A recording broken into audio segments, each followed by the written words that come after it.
Hey guys, Kim again here. Just checking in with you. I am a couple of days away from my trip to Kilimanjaro. So I am packing, repacking, packing some more, and saying my final goodbyes to my babies.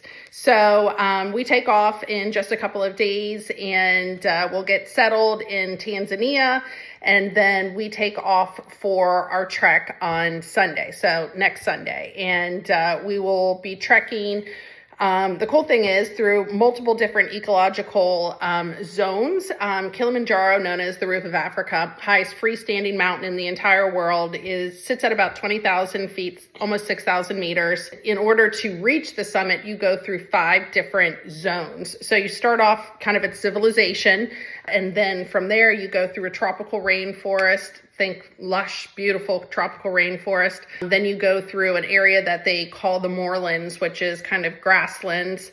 And then you go through a desert with volcanic rock and some really gnarly conditions there.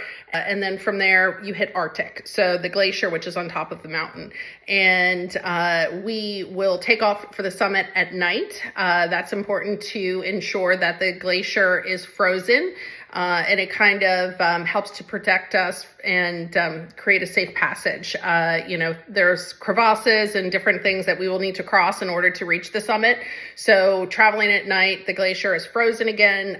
It's at its coldest conditions, and it just creates a safer passage for the group that I'm trekking with. We are a very small group, but again, we're documenting this inaugural trek to the summit with climbing the 7 summits. So pretty awesome, epic adventure, essentially. We will arrive at the summit, God willing, on January 16th. We will be there for sunrise. So that will be 8 hours ahead of Eastern Standard Time here in the US.